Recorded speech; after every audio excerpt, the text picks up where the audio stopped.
in mind is that since this is not pedagogical or a lecture, so we are dealing with our pain body, with imprints, with our heart and mind.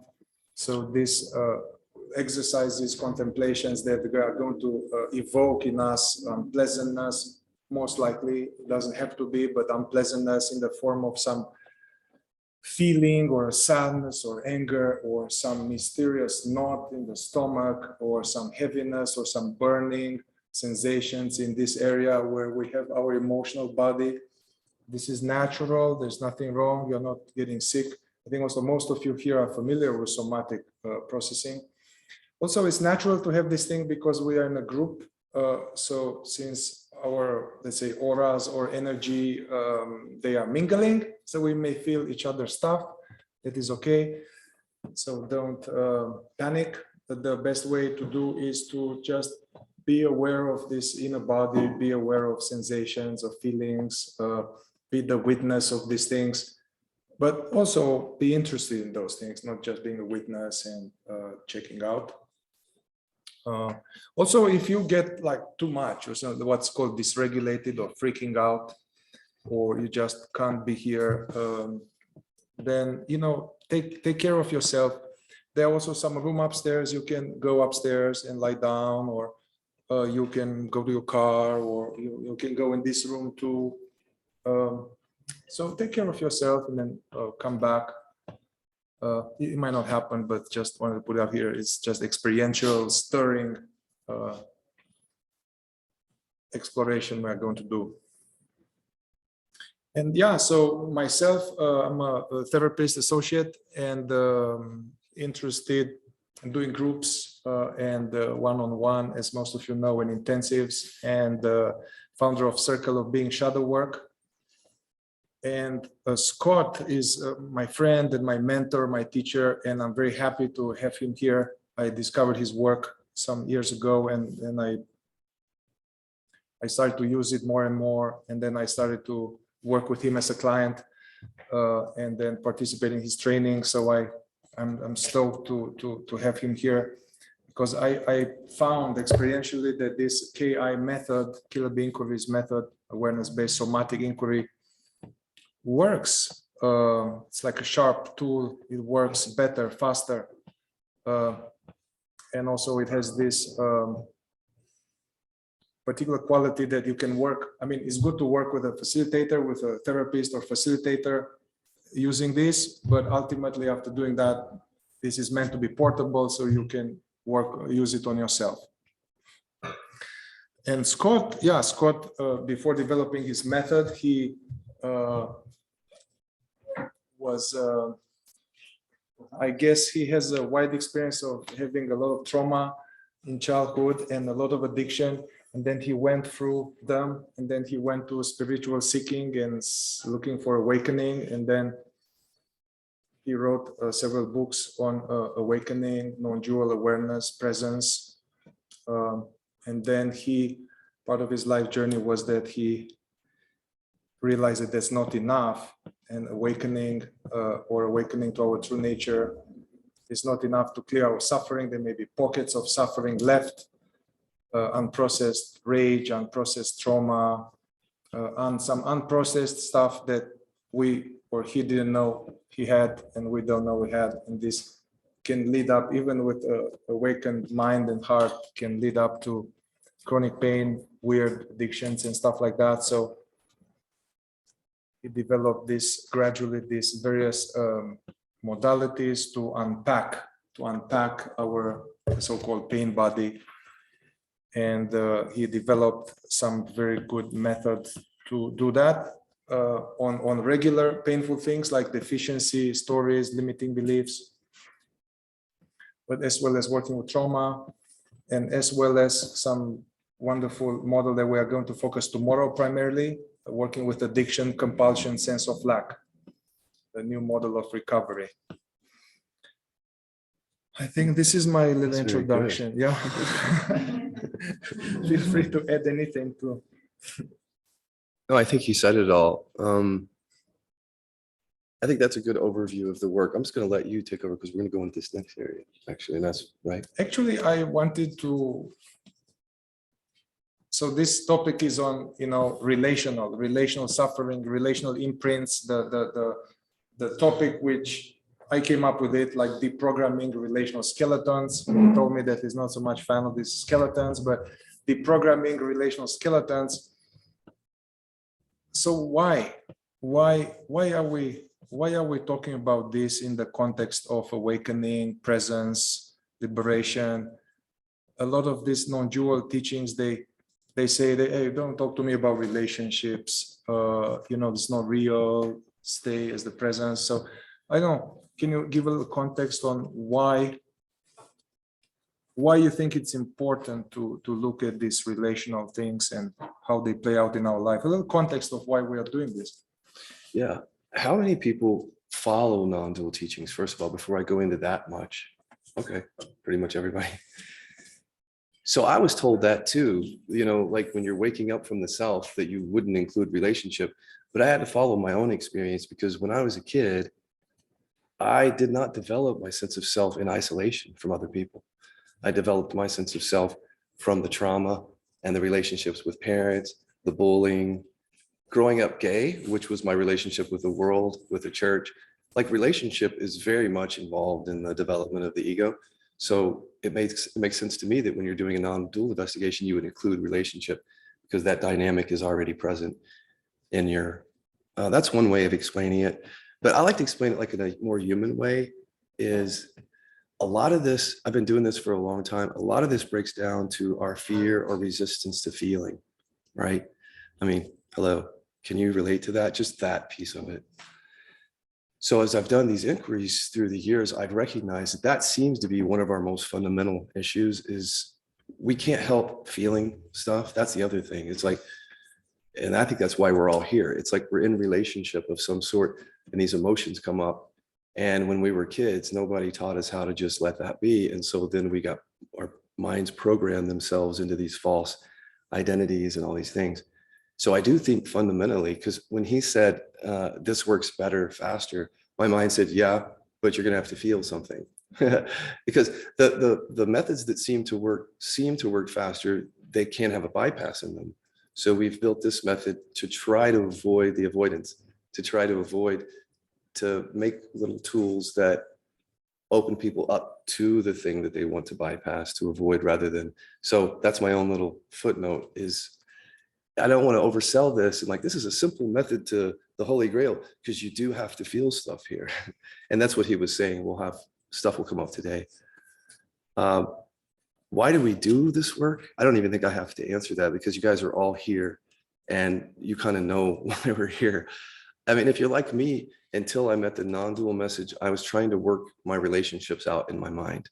I was trying to work my partners out in my mind. And that does not work very well. So like in my previous marriage before the awakening, if we got into a dispute, first of all, I wouldn't focus on myself. It would just always be about him. My mind just by default would go, he's the problem. He said this, he shouldn't have said this. This means he's this, he needs to stop. And so I was blinded to the self-programming in those triggers. So having awareness as my true nature, recognizing that, it provided an opportunity that I did not have before, which was, now I don't have to work that out through the mind. I can process it from awareness. And that made all the difference in my relationship, because I stopped doing the blind pointing outward. So that, as soon as I developed the inquiries, I stopped that pretty much, because I would catch it and I would recognize that is not the way to freedom, is to literally be blind to your own conditioning and then to be pointing out to someone else. But even having had the awakening, I was still blind to some of it. So I think some people think, well, if you wake up to your true nature, you're going to see everything. That, like, there's no aspect of yourself that will be hidden. And that is not my experience, not just with myself, but with other folks who have awakened, that we hold a lot of stuff in our bodies and we can't see this stuff. And so it takes others to bring it up, really. Like if you're sitting in a monastery or meditating on a mat, you're not likely to get some of these things to come up. But if you're in a relationship, they will come up. So that's why we're here, because we all know this already. And I think we're here because we're probably, in one way or another, what you were doing hasn't worked. Like, it hasn't worked fully, right? Or you wouldn't be here. If you would have found something that allowed you to process things more skillfully, you probably wouldn't have showed up today. So we're all on the same page in that we're looking for maybe a different way to process some really complicated and painful stuff. So this is all done from awareness. And one thing I want to say about that, you all already know this, is what I love about that is when we pull something up, we don't have to fix it. All we do is just let it be. And in that acceptance of that thing, whatever that is, there could be a natural falling away of that. Not through force of will, not through trying to get it to go away, just by seeing it. So I saw a benefit of being in my body with awareness and then trusting that. So when a trigger would come up, I first of all learned how to feel. That was the first thing, is that most of my life I was just up here. So the first thing is that I was just feeling like when my ex-husband would say something, I'd feel wounded or I'd feel anger. But that was just body. I didn't have a sense really of what it was about. And my mind would lie to me again. It would tell me it's not about what you believe. It's about him. So started with the body, but then I learned that when I'm resting with the body, the emotions or the sensations, the thoughts are quite often hidden. So then developing inquiry opened that piece of it up for me. And once that opened up for me, when I could see my own conditioning in the moment of being triggered, then there was transformation at that point, because I was doing it differently than trying to work it out in the mind. So by being with it from awareness, behaviors and different responses would just quietly start falling away. And it happens for me without bells and whistles. It's not like everybody's holding a party because Scott's not triggered anymore. It's like, it's very quiet. It's just like you're in the company of someone and you're just there, you're present, and you're not triggered on something that would have normally triggered you. It's that kind of transformation. It's not like, I don't know what people think about what it means to work through these programs, but it's just a falling away of things. So this is why I do this work, is because it's been so beneficial in my own relationship. Like, if you will include relationship in your investigation, it's super rich exploration, because everything that you need to know or learn about yourself or see through gets reflected back to you in the mirror of relationship every day. So all we really need are good tools, because the mirror is already happening. It's already happening within us, back and forth. We're just blind to it. So with the right tools, we start to become awake to it, and that's where transformation happens. That's why I do it. I don't know why you guys are here, but that's why I do it. So if I can say something here, yeah, there are many methods out there how to work out relationships, many books, many methods, different things, how to improve the relationship, how to do this or that, methods, how to develop this quality and stop this behavior and whatever, for men to step into something, for women to step into something else. So we can include many of them, like especially nonviolent communication, it's helpful, and other methods. But the gist of what we are trying to do here is to, based on the understanding that in childhood, the quality of a family container and the type of attention that we were receiving from our parents, they were loving, attentive, critical, attuned, absent, inebriated. So what was happening there, it hurt us or nourished us or both. And then out of that, we also developed certain deep stories about life. You know, that, oh, the fact that my daddy said this, or he doesn't play with me, or he left, or he's shouting at me, or he's approving all the time when I make a sandcastle. Anyway, we developed this method. We developed these beliefs that, you know, there's something wrong with me. I'm unlovable. I'm broken. It's not safe to be vulnerable. It's not safe to be open. It's not safe to love. I can't be myself. I'm not worthy of love and respect. So all of these are, you know, inside even regular psychology, discover those as the source of suffering. So these core programs or limiting beliefs, I like the term from Scott, deficiency, story, identity. So these are formed because it's not just a belief. It's a belief, but it has knots and sensations in the body and feelings that we don't want and resistance towards it. So we are layered with this, and then we become teenagers, and then we are fine, and there's freedom, and going out in life, and then falling in love. And so what usually happens is that we attract some partner that we are going to play out some of these dynamics, where I again feel misunderstood, and I feel that I have to hide, and I feel like I can't be real. And so somehow this mysteriously plays out over and over. And I didn't know, I thought, oh, it must be her. So I'm going to go to the next thing, and then the next thing, and the next thing. So it took me up to about 33 to realize that and although I was committed to deep spiritual work, consciousness, awakening, self-remembering, whatever, serious, committed, I left my country to be with my teacher, and somehow that teaching, there wasn't talking about. It's like, you forget about relationship, the presence, it's don't focus on that. Anyway, so it took me a long time to realize that there's something wrong with me. I mean, there's something within me that creates all of these unfulfilling dynamics that keep playing out. So the method here is to discover what are those imprints that also they have, coming back to non-duality and awakening. Those imprints, they are painful, and there's a sense of separation in them. It's me alone, me bad, me unsafe. It's a sense of separation. And then, so we are trying to, in order to deprogram them, we need to know them first. So we need to know them first. Then we need to not, some of us, it comes, oh, there's something wrong with me. But then we squirm away out of it. Oh, no. So then we try to alleviate that pain, or we try to distract ourselves.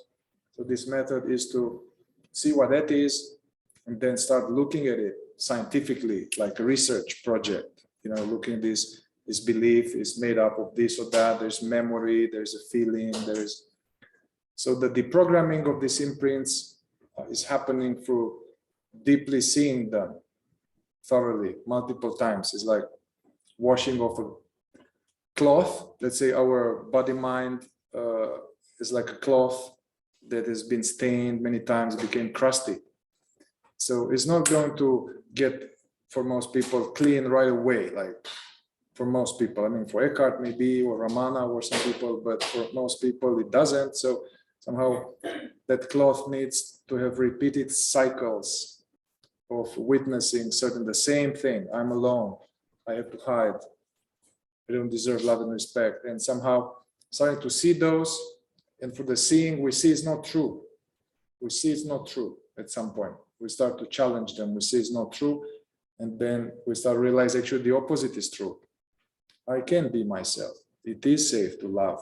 I can be vulnerable, And then somehow we start to attract different, hopefully we start to attract different relationships, or we start to be able to do those things that all my girlfriends wanted me to do, but I couldn't, What I thought we could do, because I'd like to get to know you all a little better, is to see just something about your history or why you came. For example, are there any couples here, like romantic couples, come together? Well, yeah, you guys. Two? Okay. You two? Okay. And is there anyone here who really does want to focus on, because you have a romantic relationship, your partner's not here, but you're here to kind of process some of that? Who's not in a romantic relationship and is just here, just interested in this? Because I think what we're going to show is it's going to be applicable to all relationship. That's why I said I don't want to make this just about romantic relationship. So those of you who are not in a romantic relationship, you're welcome here, and this work is for that too. And when we pull out, like, okay, pull out your relationship, or pull up you can pull up some past things, and you will see there is a recurring pattern through past relationships. So even if you are not now in something, you can look at past relationship. Also some more, let's say, logistics. So for the people online, we are going to have some time, and for people here to debrief of the process or to ask questions. So if you have questions, save them, write them down, and then we'll have time to answer them. Yes. I think the now was to go into some presidents appointing. Yeah, and then you're gonna go around and talk to them. And then I'm going to go like guided access and stuff. Then we talk.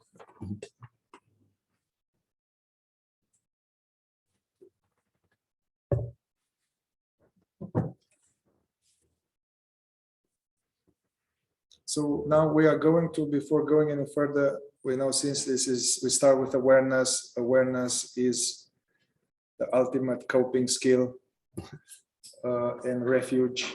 And as Buddha said, the island of awareness. And this, we need to be more awake in order to see what's hidden. So I'm going to ask Scott if he can guide us into some kind of guided inquiry to arrive more fully into our body, into the now, and to, yeah, come closer to awareness, which is very close. Is the one that is hearing these words right now. Closer than close. I want to start a little bit differently today, because I know that when people come here, you might be feeling something uncomfortable in your body already, like an emotion or a contraction, and that actually sets the tone for the day. If that's there, it's like it makes it a little bit more difficult to just rest and be and hear. So why don't we work with that? If you'll close your eyes. And just begin breathing. You're already breathing, but just breathing normally, begin watching the breath. And as the breath comes down into the body, see if you can locate any area like that. It feels like that it's uncomfortable, or it's keeping your attention, painful. And for now, just breathing and watching the breath come into that sensation, permeate through it, and then leave it. You're not using breath to push it away or try to change it. The breath is actually showing you the awareness there. So each time you breathe in, you're able to feel more fully into the sensation, and there may be some more sense of space around it. And then watch the breath as it comes down into the sensation. So watch the entire activity as it comes down into that sensation. And then when it leaves, watch the breath leave the mouth or the nose.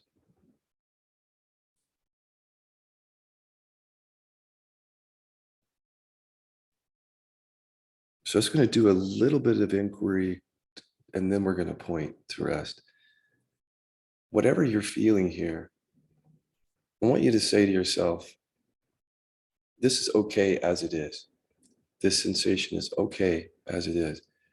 And then just listen to see if there's any objection, like see if something comes up that's resistant to it, or some words, or even a sensation that comes up. Just let that be.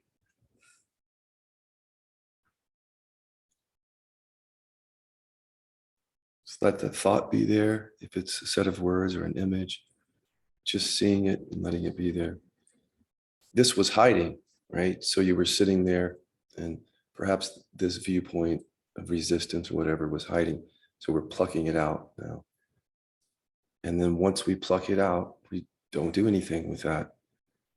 Just letting it be seen in the open awareness. And letting whatever we've plucked up there, whatever we stirred up, just letting that resolve itself as we rest.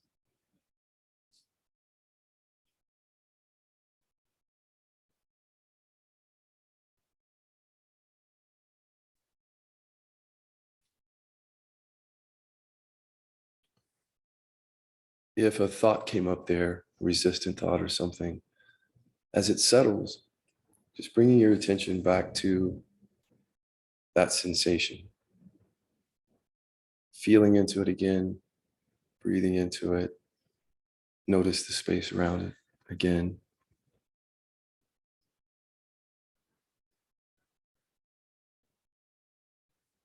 And this time I want you to say to this sensation, as if you're speaking right to it, thank you for arising. I love you. You're welcome to stay.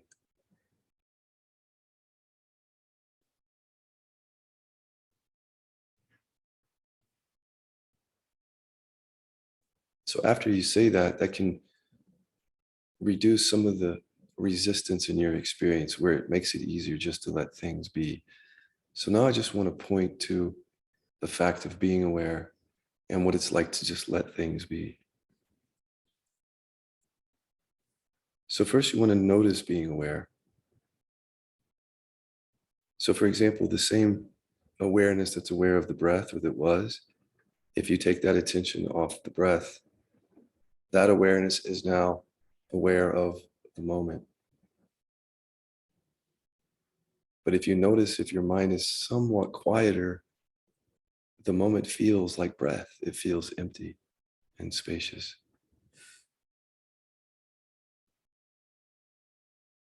If your mind is still busy, just notice that. Let that be from awareness.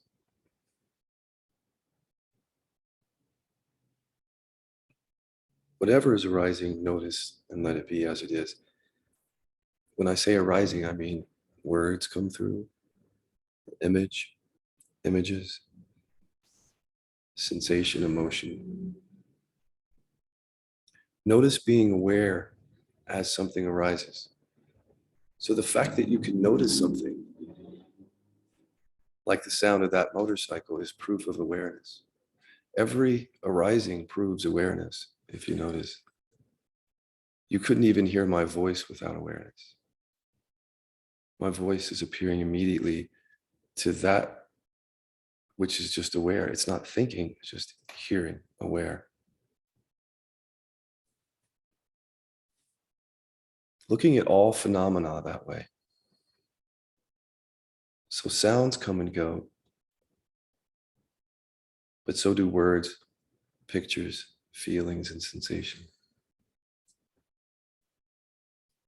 So just as you notice the sound coming and going, can you now notice these arisings and how they do the same thing? So out of nowhere, a thought arises or thoughts. It's arising, it's actually proving awareness. As you notice it, it's proving that you're the awakeness. You're what's seeing it. Just observing it and letting it be seen. The very fact of being able to experience is awareness. That's how fundamental it is.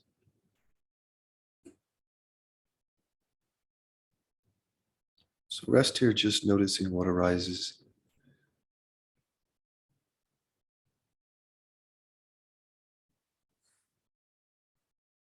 If it arises within the space, it's arising to awareness, which is another way of saying everything arises to awareness.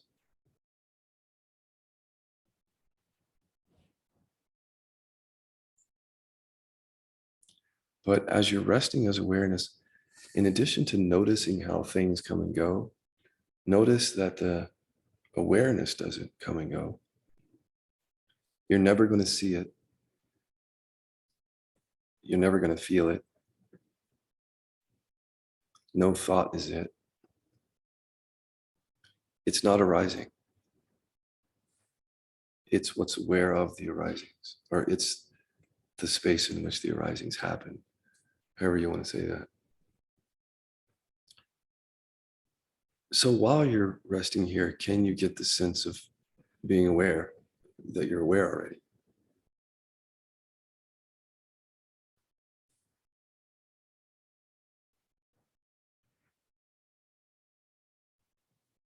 And that this awareness remains immovable no matter what arises.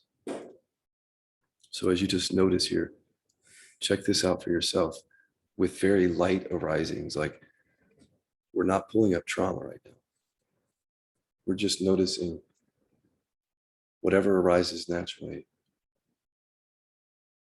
And just noticing that when something arises and then it falls, the awareness is still here, untouched by what happened.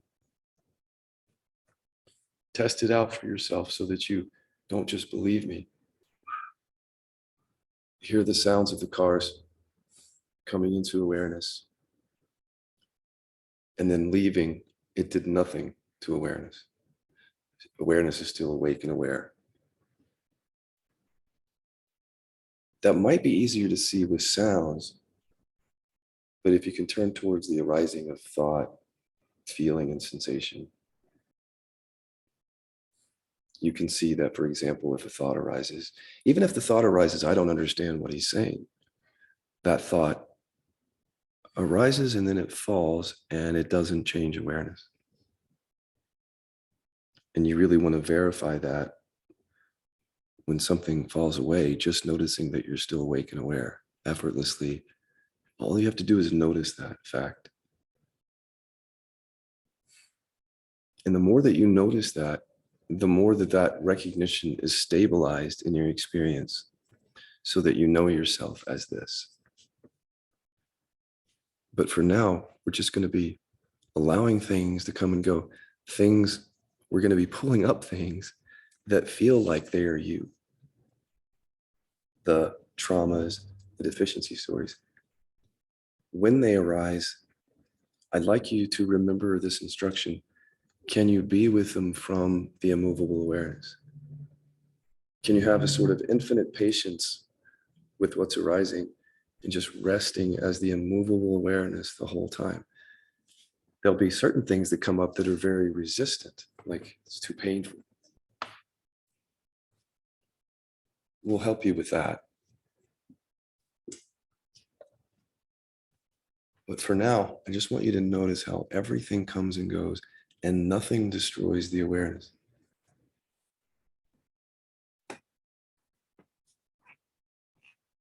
Just noticing that you're aware, and then you're noticing something arising. Just notice this.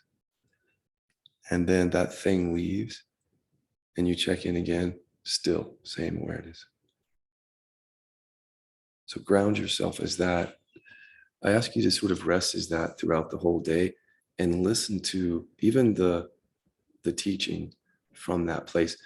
Listen to other people sharing while you're resting as awareness so that you can feel any feelings that come up or that get stirred up by listening to other people. Just sit and allow it and notice that nothing that arises, if you rest with it, actually changes or destroys the awareness. So all day is kind of practice for relationship because we're in the room with people who could easily trigger us by saying something. But here's the practice, is just to allow that. Allow your own response to be as it is. And keep checking into how awareness doesn't get destroyed no matter what arises. Because then I think you gain a kind of confidence, although that's a tricky word because it sounds like the mind, but it's more like you're in your direct experience, the more that you rest and see that none of this changes your fundamental awareness, then the confidence shows up so that you can then bring this into every aspect of life, like relationship, for example. The confidence that you get by being with your experience gives you the confidence to then sit with what comes up in relationship in those scariest times. So you practice with things that aren't scary throughout the day. And then as the bigger things come up, we're going to teach you some skills too. We want you to rest as awareness through those two and use the skills.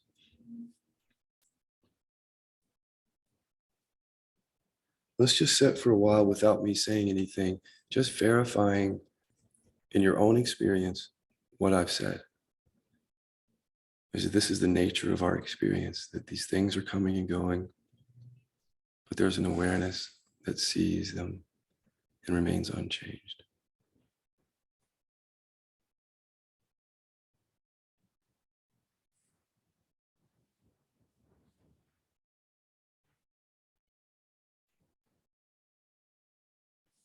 if we're really identified with our bodies, it can be helpful to imagine that awareness starts from behind the back of the body. Just, it doesn't really, there's no source for it. But if you just imagine it that way, then you can feel your whole, all the sensations of the body appearing to awareness. And that will be helpful as we start processing these skeletons, because as Mihai said, a lot of the energy is going to be in the torso area or other areas of the body. So include all the body sensations as you're resting. Notice that the sensation of the body appears just like the sound of the traffic. Now let's rest and include that in your verification, the body piece.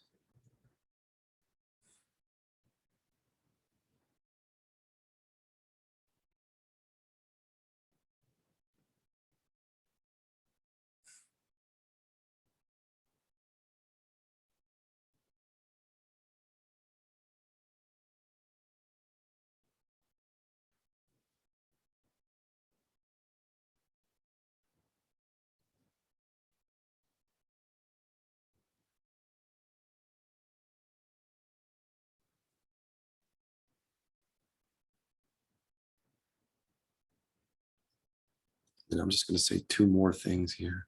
This was just to kind of get us to resting and looking.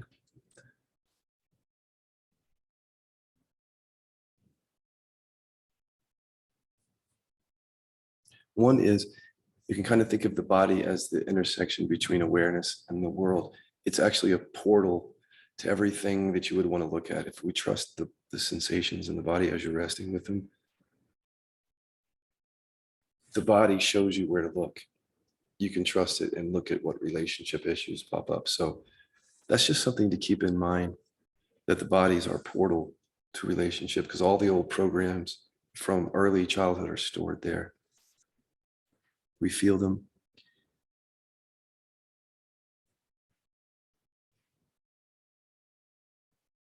And the other thing he's talked about is just the mind-body connection. So when we're feeling something, chances are there's a mind component to it. And this is the part that is largely unconscious for people, is the programming. So you might feel pain right now or emotion, but you might not know what it's connected to. Right now, I just want you to be thinking about this. We're going to do work that points it out. We call it the Velcro effect, which just means that certain words and pictures are stuck to feeling or sensation. That's the mind-body connection. So I want you to imagine the word Mickey Mouse coming through awareness. Just hear it or see it, and notice how your body doesn't respond much. Maybe a little tingling, light feeling at best. Just notice how Mickey Mouse, the words, feel in the body as you witness them.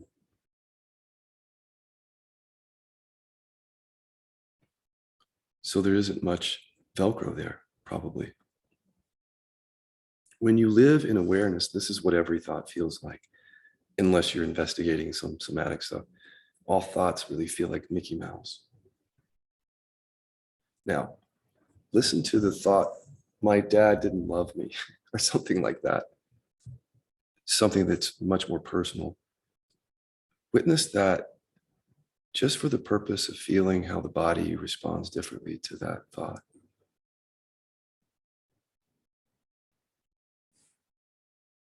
Or my husband listens to me. Hear the thoughts coming through and feel the difference between that and Mickey Mouse. That's going to help you. Being able to discern what you're feeling and how that's connected to thoughts is going to help you a lot in this method.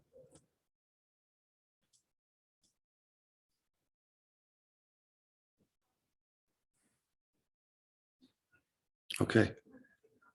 I'll hand it over to Mihai.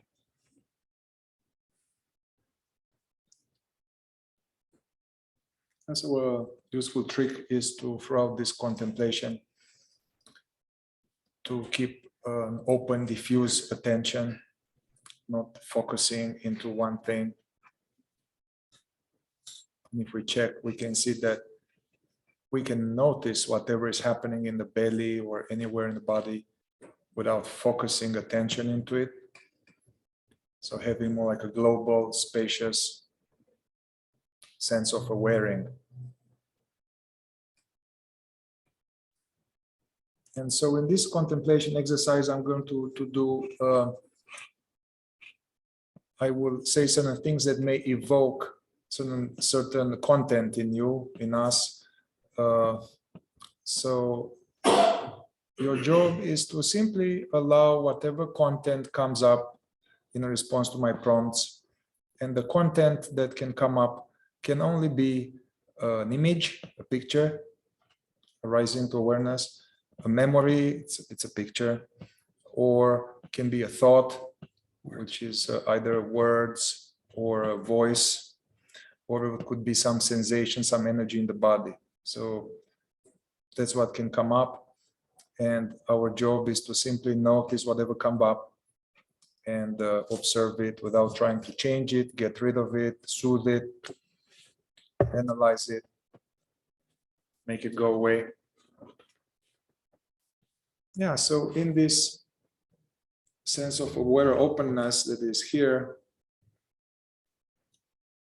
pull out like the time body of you having had intimate relationships, partnership, girlfriend, lover, relationships. So pull up this realm of the last girlfriend, boyfriend, husband. So pull up this image of this person or various people. Also, if you are one of those that you haven't had a relationship for some time, so you can kind of access the past, more distant past. And allow yourself to tune into what were some pattern, some behavioral pattern or pattern of reactivity that bothers me, something about myself, something within my system that gets evoked, that bothers me, some relational pattern that brought suffering or unfulfillment in my relational life.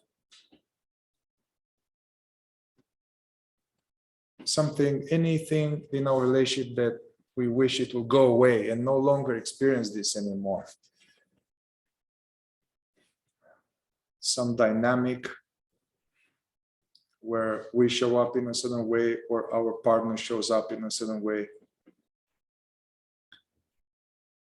So allow in your mind's eye anything to do with that, random. Picture, memory, image, connected with some painful, problematic relational pattern or dynamic that we ideally would like to change.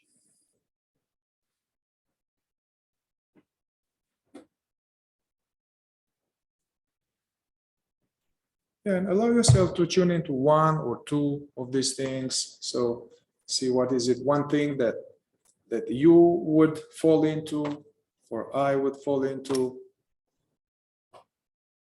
whatever it is. Making compromise with myself, hiding, not being able to say no, take abuse, not let her too close. Whatever this is. And simply welcome whatever images comes up one after the other and see them without getting too involved.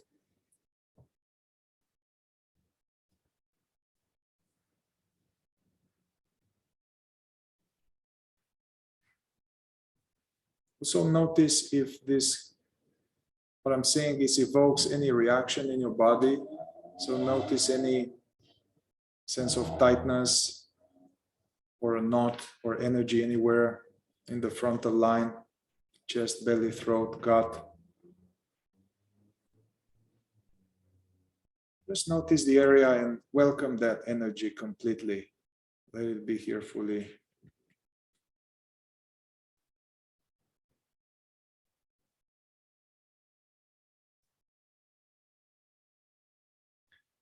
Also, you can bring up some pattern or something that the partner does, or somehow they all do this. I don't know, I change the partner and then the other one that does the same thing. So pull up something from the other partner that is obnoxious, difficult, problematic for you.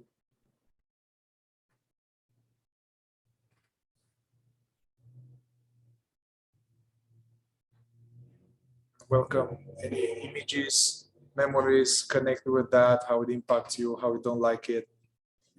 It's not fair. If only they were to work on themselves more.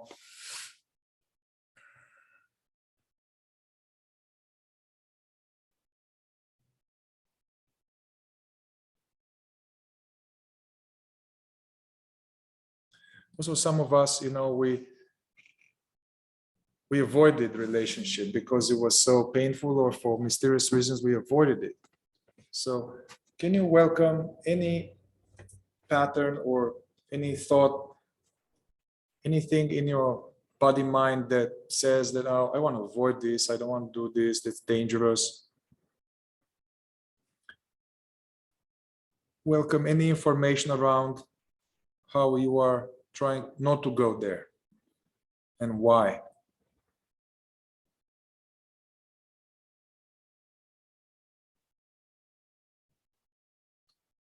Some of the stories we tell ourselves to avoid the danger, the risk, being open.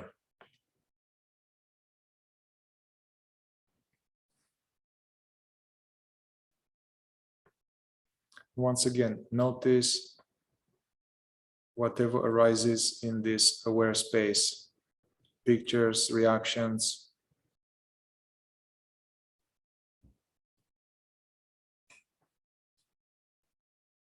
And observing all of this with like a well-paid scientist, not interfering, just noticing.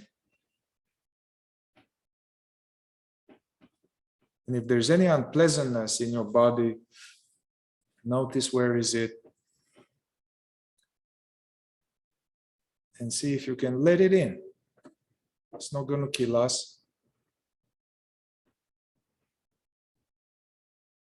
And observe it inch by inch, frame by frame.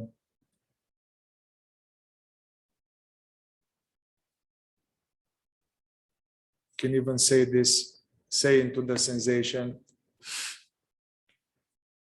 I'm not afraid to feel this now.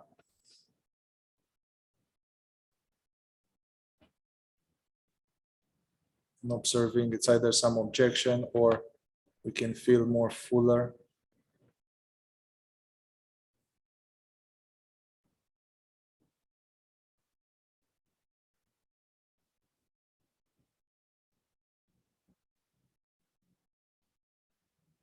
Also see in a timeline of your relationship if there's any recurring pattern, something that I've been seeing within myself throughout partners or throughout just a regular relationship. Whatever it is, hard to be real, hard to say no, getting bored, getting obsessed with someone, whatever that is.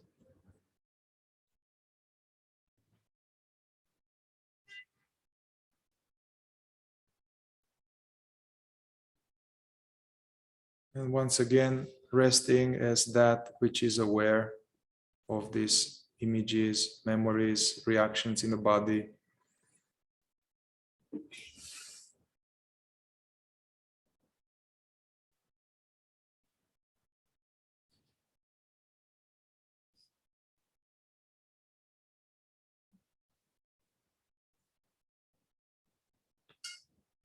Also see, just tuning briefly, in which way I am not real and authentic in relationships.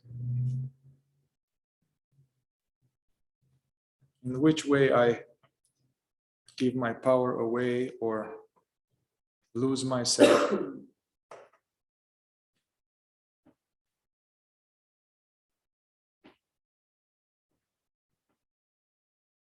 In which way I unwillingly sabotage closeness. See whatever comes up.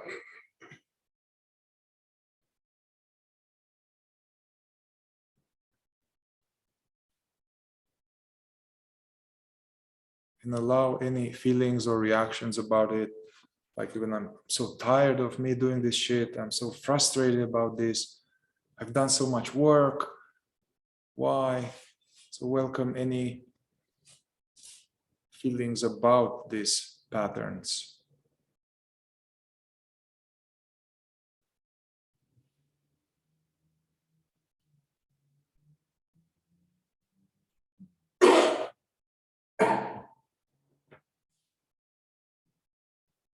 Also see this last relationship or current relationship, or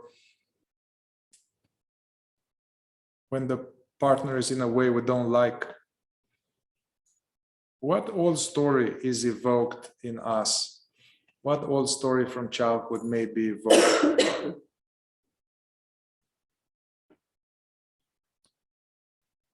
When this disruption and disturbance in the connection happen, what does it mean about me? See whatever comes up.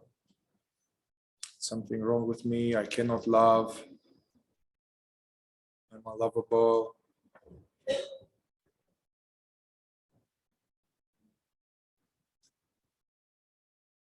Yeah, so these are more sticky stuff than just Mickey Mouse or the traffic. So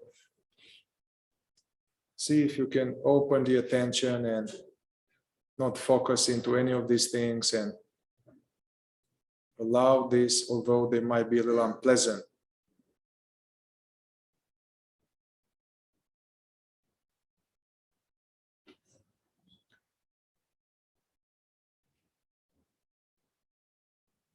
So notice whatever is here now in our experience right now. What do we have here? Image, sensation, thought. And let's check experientially. Am I this reaction in my gut? Am I this word? Or am I that which is aware of it?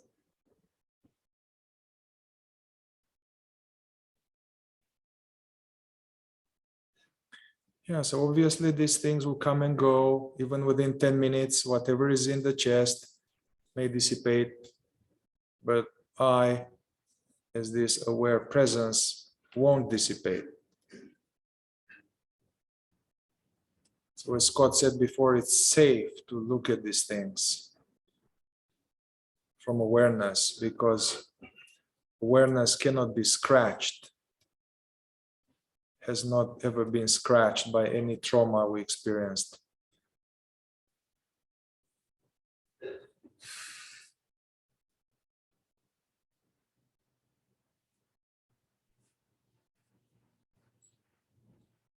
Yeah, so at this point, stop focusing into any part of the body and open your attention, zoom out like in Google Maps, coming back to this here and now, energies in the body, but also sounds, as well as this presence which hears and sees.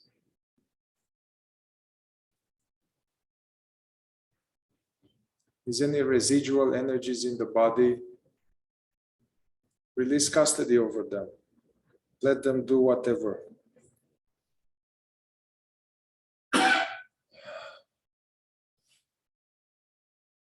And staying, and take another minute in silence to stay.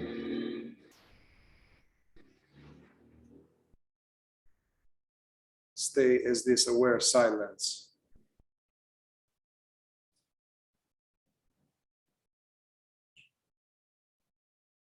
which allows for these sensations and images to flow through.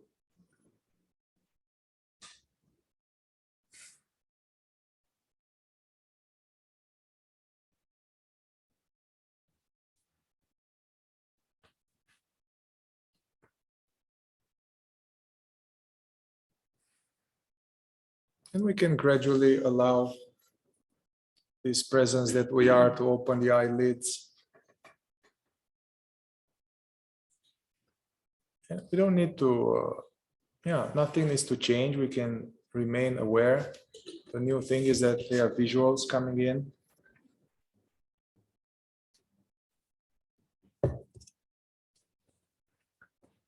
And I will open now the floor. We'll have a little round of,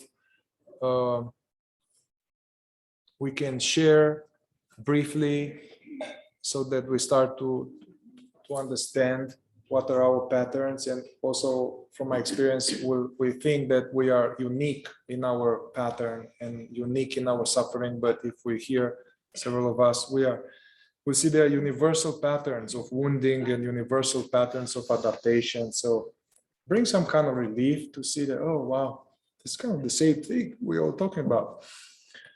So yeah, feel free to share, but keep it more like, keep it brief, not a long story. Maybe we can model a little bit some of the unfulfilling